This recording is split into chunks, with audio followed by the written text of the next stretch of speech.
Prank ಅಲ್ಲ, ನೀನ್ ಅತ್ತೆ ಆಗ್ತಿದ್ಯಾ. ಎಂತ ಮೂಮೆಂಟ್ ಫ್ರೆಂಡ್ಸ್ ನಮ್ಮ ರಾಜ್ಯಕ್ಕೆ. ನಿಜವಾಗ್ಲೂ ಕಣ್ಣೀರೇ ಬಂತು ನನಗೆ ಮೂಗಲಿಂದ. ನೋಡು ಮಧು ಅಕ್ಕ, ನೀನ್ 150 ಪ್ರ್ಯಾಂಕ್ ವಿಡಿಯೋಸ್ ಮಾಡಿ ಇವಾಗ ನಿಜವಾಗ್ಲೂ ಪ್ರೆಗ್ನೆಂಟ್ ಆಗಿ ಅಂತ ಕಿಟ್ ತೋರಿಸಿದ್ರು ಕೂಡ ನಿಶಾ ಅಕ್ಕ ನಂಬ್ತಾ ಇಲ್ಲ. ಹೂ ಅಂತ ಹೇಳಿ ಸ್ವಲ್ಪ. ನಿಜವಾಗ್ಲೂ ಗೂಸ್ ಪಿಂಪಲ್ಸ್ ನೋಡ್ರಿ, ಕೈ ತುಂಬಾ ಗೂಸ್ ಪಿಂಪಲ್ಸ್, ಮುಖ ತುಂಬಾ ಪಿಂಪಲ್ಸ್. ಅವನು ಈ ವಿಷಯ ಕೇಳಿ ಫಸ್ಟ್ ಟೈಮ್ ನಾನು ಹುಡ್ದಾಗಿಂದ ಒಬ್ರು ಪ್ರೆಗ್ನೆಂಟ್ ಆಗಿರೋ ವಿಷಯ ಕೇಳ್ತಿರೋದು. ಅವ್ರ ಮನೆಗೆ ಅದು ಫಸ್ಟ್ ಕಿಡ್, ಒಂದ್ ಎಮೋಷನ್ ಇರುತ್ತೆ, ಆಡ್ಕೋಬಾರ್ದು ಅನ್ನೋದು ನಂಗೂ ಗೊತ್ತಿಲ್ಲ ಅಂತಲ್ಲ. ಬಟ್ ಅಕ್ಕನ್ ಆಕ್ಟಿಂಗ್ ನೋಡ್ರಿ, ಆಸ್ಕರ್ ಕಮ್ಮಿನೇ. ಫ್ಯಾಮಿಲಿ ಪ್ಲಾನಿಂಗ್ ಮಾಡ್ಕೊಂಡೆ ಅಲ್ವಾ ಇವಾಗ ಪ್ರೆಗ್ನೆಂಟ್ ಆಗಿರೋದು. ಏನ್ ಎಷ್ಟೋ ವರ್ಷ ಮಕ್ಕಳೇ ಆಗಿಲ್ಲ, ಇವಾಗ ಆಗ್ತಿದಾವೆ ಅನ್ನೋ ತರ ಆಕ್ಟಿಂಗ್. ನನಗೂ ಅದೇ ಡೌಟ್. ಇವಾಗ ನೋಡ್ರಿ, ಆ ಮಗು ದೊಡ್ಡದಾಗಿ SSLC ಬರೋವರೆಗೂ ಕಂಟೆಂಟ್. ಅಲ್ಲ, ಇವ್ರ ವಿಡಿಯೋಸ್ ನೋಡಕ್ ಹೋಗ್ಬೇಡಿ ಅಂತ ಹೇಳಕ್ ನಂಗೆ ಯಾವ್ದೇ ರೈಟ್ಸ್ ಇಲ್ಲ. ಯಾಕಂತಂದ್ರೆ ನಮ್ಮ ಮನೇಲಿ ಇವ್ರ ವಿಡಿಯೋಸ್ ಕುತ್ಕೊಂಡು ದಿನ ನೋಡ್ತಾರೆ. ಈ ವಿಷಯ ಕೇಳಿ ಅವರು ಖುಷಿ ಆಗ್ಯಾರ, ಮತ್ತೆ ಥಿಂಕ್ ಮಾಡಕ್ ಕುಂತಾರ ಗಂಡು ಹುಟ್ಬೋದೋ ಇಲ್ಲ ಹೆಣ್ಣು ಹುಟ್ಬೋದೋ ಅಂತ. ಅವಾಗ ಅನ್ಸ್ತು, ಇಲ್ಲ ಅವರು ಕರೆಕ್ಟ್ ಇದ್ದಾರೆ, ನಮ್ಮ ಮನೆಯವರು ಕರೆಕ್ಟ್ ಇದ್ದಾರೆ. ನಾನು ಮತ್ತೆ ನಂತರ ಥಿಂಕ್ ಮಾಡ್ತಿರಲ್ಲ ನೀವು ಸ್ವಲ್ಪ ಜನ, ನಾವುಗಳು ತಪ್ಪಿರೋದ್ ಕಂಡ್ರು. ಇದೆಲ್ಲ ಅರ್ಥ ಮಾಡ್ಕೊಂಡು ನಾನು ಎಮೋಷ್ನಲ್ ಆದೆ, ಯಾಕಂದ್ರೆ ನಾನು ಮಾವ ಆಗ್ತಿದ್ದೀನಲ್ಲ. ಹಲೋ ಗೈಸ್, ಎಲ್ರಿಗೂ ಹೊಸ ವಿಡಿಯೋಗೆ ಸ್ವಾಗತ ಸುಸ್ವಾಗತ. ಎಲ್ಲರೂ ಆಗಿದ್ರ, ನಾನಂತರೂ ಸಖತ್ತಾಗಿದ್ದೀನಿ. ಇವತ್ತಿನ ವಿಡಿಯೋ ತುಂಬಾ ಅಂದ್ರೆ ತುಂಬಾ ಮಜಾ ಇರುತ್ತೆ. ಯಾರು ಸ್ಕಿಪ್ ಮಾಡಕ್ ಹೋಗ್ಬೇಡಿ, ವಿಡಿಯೋ ಎಂಡ್ ವರ್ಗು ನೋಡ್ರಿ ಅಂತ ಹೇಳ್ತಾ ಮತ್ತೆ ಆಗ್ತಾರ ವಿಡಿಯೋ ಸ್ಟಾರ್ಟ್ ಮಾಡೋಣ ಬನ್ನಿ. ಪಾಪಿ ಕಚಡ ನನ್ ಮಗ, ವರ್ಷ ನನ್ ಮಗ, ಹೇಳ್ಕೊಂತೀರ ಅಷ್ಟೇ ವ್ಯತ್ಯಾಸ. ಈ ಪ್ರೆಗ್ನೆಂಟ್ ವಿಚಾರ ಗೊತ್ತಾಗಿದ್ದೇ ಆಗಿದ್ದು. ಆಲ್ರೆಡಿ ನೋಡ್ರಿ 4 ವಿಡಿಯೋಸ್ ಬಂದ್ಬಿಟ್ಟಿದಾವೆ. ಗುಡ್ ನ್ಯೂಸ್ ಅಂತ ಟೆಸ್ಟ್ ಕನ್ಫರ್ಮ್ ಆಗೋದೇ ಒಂದು 16 ನಿಮಿಷದ video. Nisha full emotional. Nisha ಬರೀ ಅಳದೇ ಒಂದು 13 ನಿಮಿಷದ ವಿಡಿಯೋ. ನಿಶಾಗ್ ಹೇಳೋದು ಯಾರು ನಂಬಿಲ್ಲ, ಪ್ರ್ಯಾಂಕ್ ಅನ್ಕೊಂಡಿದ್ದಾರೆ ಅಂತ ಮತ್ತೆ ಇನ್ನೊಂದು ವಿಡಿಯೋ. ಈ 3 ಟಾಪಿಕ್ ನು ಒಂದೇ ವಿಡಿಯೋದಲ್ಲಿ ಕಟ್ಟು ಎಡಿಟ್ ಮಾಡಿ ತೋರಿಸಬಹುದಾಗಿತ್ತಲ್ಲ. 3 ವಿಡಿಯೋ ಹಾಕೋ ಅವಶ್ಯಕತೆ ಇತ್ತ ಅಂತ ನೀವು ಥಿಂಕ್ ಮಾಡಬೇಡಿ, ನಾವು ಥಿಂಕ್ ಮಾಡಲ್ಲ. ಯಾಕಂದ್ರೆ ರೀಸನ್ ಇಬ್ರಿಗೂ ಗೊತ್ತೈತಲ್ಲ. ಒಂದೇ ವಿಡಿಯೋದಲ್ಲಿ ತೋರಿಸ್ಬಿಟ್ರೆ ಥ್ರಿಲ್ ಹೋಗ್ಬಿಡುತ್ತೆ, ಆಡಿಯನ್ಸ್ ಹೋಗ್ಬಿಡ್ತಾರೆ, ಓ ಇಷ್ಟೇ ವಿಷಯನ ಅಂತ. ಬಟ್ ಅದೇ 3 ವಿಡಿಯೋ ಹಾಕಿದ್ರೆ 3 ವಿಡಿಯೋ ದುಡ್ಡು ಮತ್ತೆ ಆಡಿಯನ್ಸ್ ಗ್ರಿಪ್. ಒಂದ್ ಸ್ವಲ್ಪ ಜನ ಇದಾರ್ರಿ ಡೈಲಿ ವ್ಲಾಗರ್ಸ್ ಕನ್ನಡದಲ್ಲಿ. ಅವ್ರ ವಿಡಿಯೋಗಳು ನೋಡ್ಬೇಕು ನೀವು ಸುಮ್ನೆ ಕುತ್ಕೊಂಡು. ಪರ್ಸನಲ್ ಲೈಫ್ ಅನ್ನೋದೇ ಇರಲ್ರಿ ಅವರಿಗೆ. ಪ್ರತಿ ಒಂದು ವಿಡಿಯೋ ಮಾಡಾಕ್ತಾರೆ, ಊಟದಿಂದ ಹಿಡಿದು ಹೇಳೋದವರೆಗೂ ಪ್ರತಿ ಒಂದು. ಜರ್ನಿ ಹೆಂಗ್ ಸ್ಟಾರ್ಟ್ ಆಗುತ್ತೆ ಅಂದ್ರೆ, ಫಸ್ಟ್ ಅವನು ಇಲ್ಲಾಂದ್ರೆ ಆಗ ಸಿಂಗಲ್ ಇರ್ತಾರ, ಆಮೇಲೆ ಕಮಿಟ್ ಆಗ್ತಾರ. ಅವ್ರು ಸ್ವಲ್ಪ ಲವ್, ಫೈಟ್, ಪ್ರ್ಯಾಂಕ್ ಇಂಥವೆಲ್ಲ ಮಸಾಲಾ ಜನರಿಗೆ ತೋರಿಸಿ ಅಡಿಕ್ಟ್ ಮಾಡಿಸಿ ಇಟ್ಬಿಡೋದು. ಆಮೇಲೆ ಮದ್ವಿ, ಪ್ರೆಗ್ನೆಂಟ್ ಅಂತಂದೇಳಿ ಈ ತರ ನೀವು ಸೆನ್ಸ್ ಕ್ರಿಯೇಟ್ ಮಾಡೋದು. ಎಲ್ಲ ಸ್ಕಿಲ್ ಬೇಸ್ಡ್ ಗೇಮ್ ಇವೆಲ್ಲ. ಅಲ್ಲ, ಜನರು ಇವ್ರ ವಿಡಿಯೋಸ್ ನ ಯಾವ ತರ ವೇಟ್ ಮಾಡ್ತಾರ ಅಂತಂದ್ರೆ, ಒಂದ್ ದಿನ ಅವ್ರ ವ್ಲಾಗ್ ಹಾಕಿಲ್ಲ ಅಂತಂದ್ರೆ ಕೇಳ್ತಾರೆ ಮೆಸೇಜ್ ಮಾಡಿ, ಅಕ್ಕ ಇವತ್ತಿನ ಬ್ಲಾಗ್ ಏನಾಯ್ತು, ಇವತ್ತು ಏನ್ ಮಾಡಿದ್ರಿ ಅಂತ. ಅವ್ರ ದಿನದ ಕೆಲಸ, ಅವ್ರ ಜೀವನ ಹೆಂಗೈತಿ ಸೆಕೆಂಡ್ರಿ. ಫಸ್ಟ್ ಅಕ್ಕ ಅಣ್ಣ ಅಕ್ಕ ವ್ಲಾಗ್ ನೋಡ್ಬೇಕು ಅವರು. ಅದಕ್ಕೆ ಪಾಪ ಅವ್ರದೇನ್ ತಪ್ಪಿಲ್ಲ. ಇವಾಗ ಜನರು ಕೇಳ್ತಾರ, ಸೊ ಅವ್ರು ತೋರಿಸ್ತಾರೆ ಅಷ್ಟೇ. ಪ್ರತಿಯೊಂದು ಅವ್ರ ಲೈಫ್ ಅಲ್ಲೇ ನಡೀತೈತಂತ. ಇವಾಗ ಇವ್ರದೇ ಒಂದ್ 4 ವಿಡಿಯೋ ನೋಡಿದ್ರಲ್ಲ ಪ್ರೆಗ್ನೆಂಟ್ ಅನೌನ್ಸ್ಮೆಂಟ್ ಅಂತ, ಆ ತರ. ಇನ್ನು ಆ ಪಾಪುದು ಡೆಲಿವರಿ ಆಗೋಷ್ಟ್ರಲ್ಲಿ ಎಷ್ಟು ವಿಡಿಯೋ ಬರ್ತಾವೋ ನಾ ಕಾಣೆ. ವ್ಯೂಸ್ ಕೂಡ ನೋಡ್ರಿ ಇಲ್ಲಿ ಏನ್ ಕಮ್ಮಿ ಇಲ್ಲ. ಇದು ಮಿಲಿಯನ್, ಇವೆಲ್ಲ ಮಿಲಿಯನ್ಸ್ ಹತ್ರ.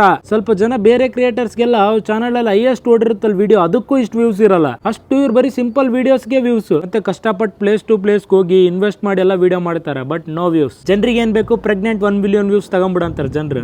ಮತ್ತೆ ಪಾಪು ಡೆಲಿವರಿ ತಗ 5 ಮಿಲಿಯನ್, ಮತ್ತೆ ಪಾಪುಗ್ ಡೈಪರ್ ಹಾಕತ್ ತಗ 10 ಮಿಲಿಯನ್, ಪಾಪು ಏತತ್ ಮತ್ತೆ 15 ಮಿಲಿಯನ್, ಅದೇ ಹೈಯೆಸ್ಟ್ ವ್ಯೂಸ್. ಬಿಡ್ರಿ, ನಾವಿಲ್ಲೇನ್ ಕುತ್ಕೊಂಡು ಮಾತಾಡೋದ್ರಿಂದ ಮ್ಯಾಟ್ರ್ ಆಗುತ್ತಾ? ಅವ್ರಿಗೂ ಮ್ಯಾಟ್ರ್ ಆಗಲ್ಲ, ಅವ್ರು ಮಾಡೋದ್ರಿಂದ ನಮಗೂ ಮ್ಯಾಟ್ರ್ ಆಗಲ್ಲ.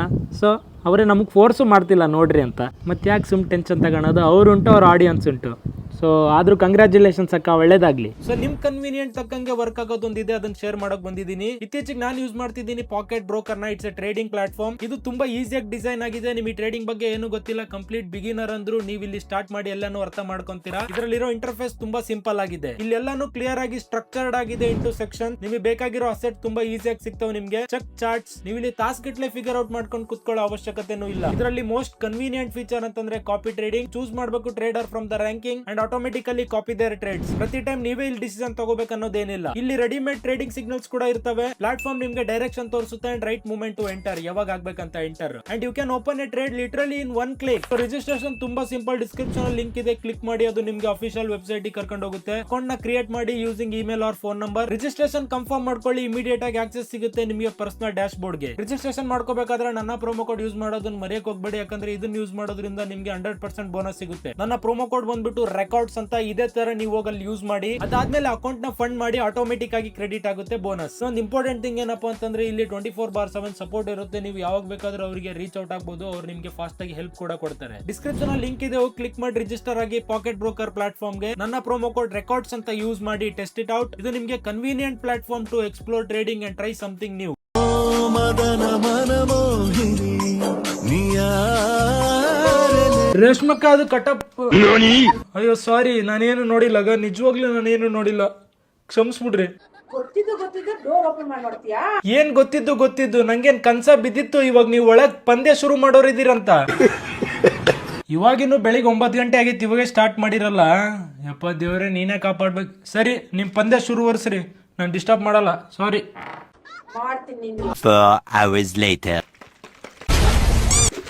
ನಮ್ಮನ್ನ ನೋಡ್ಲಿಕ್ಕೆ ನೀವು ಬಂದಿದ್ದೀರಿ, ನಿಮ್ಮನ್ನ ನೋಡ್ಲಿಕ್ಕೆ ನಾವು ಬರಬಾರ್ದ. ನಾನ್ ಜಸ್ಟ್ ಉಪ್ಪಾಕಿ ನೀರ್ ಶೇಕ್ ಮಾಡ್ತಿದ್ದೆ, ನಿಮ್ಮಂಗ್ ಬೆಳಿಗ್ಗೆ ಬುರುಗೆಪ್ಸ ಕಾರ್ಯಕ್ರಮ ಇಟ್ಕೊಂಡಿದ್ದಿಲ್ಲ.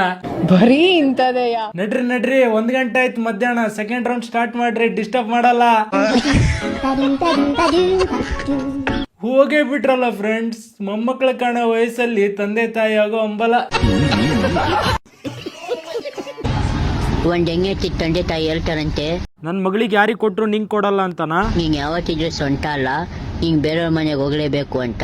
ವಾವ್, ಅವಳಿಗೆ ಗೊತ್ತಿಲ್ದಿರೋ ವಿಷಯನೇ ಹೇಳಿದಾರೆ ಬಿಡು. ಆದ್ರೆ ಮದುವೆ ಆಗಿ ಹೋದ್ಮೇಲೆ ಅಲ್ಲಿ ಹೇಳ್ತಾರಂತೆ, ಏನಂತ? ಇಷ್ಟ ಬಂದಂಗೆ ಆರಕ್ಕಿದೆ, ನಿಮ್ಮ ಅಪ್ಪ ಅಮ್ಮ ಮನೆ ಅಲ್ಲ ಅಂತ. ವಾಟ್? ಇವಾಗ ಏನಾಯ್ತು ಅದಕ್ಕೆ? ಆದ್ರೆ ಆ ಹೆಣ್ಮಗುಗೆ ಸ್ಮಶಾನನೇ ಅನ್ಸುತ್ತೆ ಮನೆ.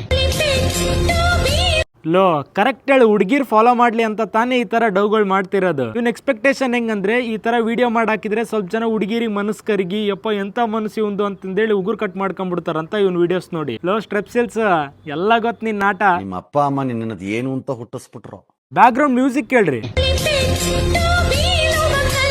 ಉಳಿ ಪೆಟ್ಟು ಬೀಳುವ ಕಲ್ಲೆ. ಫಸ್ಟ್ ಈ ತರ ಡೌಗಳು ಮಾಡದ್ ಬಿಡ ನಿನ್ನ ಮಂಗ್.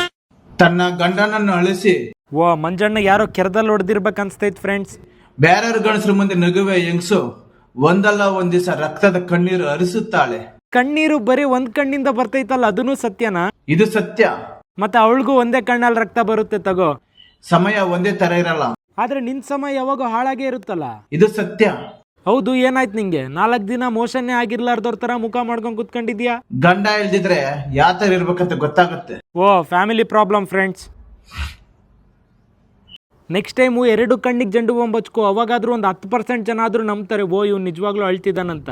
ಆಕ್ಟಿಂಗ್ ಮಾಡಂದ್ರೆ ಓವರ್ ಆಕ್ಟಿಂಗ್ ಮಾಡ್ತಾನೆ 3 ಮುಕ್ಳಿ ಮಂಜ. ಸಾಕು, ವಿಡಿಯೋ ಆಫ್ ಮಾಡೋಗ್ ಬಾ. ಸೊ ನೋಡಿದ್ರಲ್ಲ ಗೈಸ್, ಇದಾಗಿತ್ತು ಇವತ್ತಿನ ವಿಡಿಯೋ. ಈ ವಿಡಿಯೋನ ಎಂಜಾಯ್ ಮಾಡಿದ್ರೆ ಅಂತ ಅನ್ಕೊಂತೀನಿ. ಮತ್ತೆ ಇದೇ ತರ ಇನ್ನೇನಾದ್ರೂ ಹೊಸ್ದಾಗಿ ತರ ಟ್ರೈ ಮಾಡ್ತೀನಿ ನೆಕ್ಸ್ಟ್ ವಿಡಿಯೋದಲ್ಲಿ ಅಂತ ಹೇಳ್ತಾ, ಇನ್ನು ನನ್ನ ಚಾನಲ್ಗೆ ಯಾರು ಸಬ್ಸ್ಕ್ರೈಬ್ ಮಾಡಿಲ್ವೋ ಸಬ್ಸ್ಕ್ರೈಬ್ ಮಾಡ್ರಿ, ಬೆಲ್ ಬಟನ್ ಒತ್ತಿರಿ, ಲೈಕ್ ಕಮೆಂಟ್ ಶೇರ್ ಬರಲಿ ಅಂತ ಹೇಳ್ತಾ, ಮತ್ತೆ ನೆಕ್ಸ್ಟ್ ವಿಡಿಯೋ ಸಿಗೋಣ. ಅಲ್ಲಿವರೆಗೂ ಟೇಕ್ ಕೇರ್, ಬಾಯ್. ನನ್ನ ಚಡ್ಡಿ ಕದ್ದಿದ್ದು ಯಾರು ನನ್ನ ಚಡ್ಡಿ ಕದ್ದಿದ್ದು?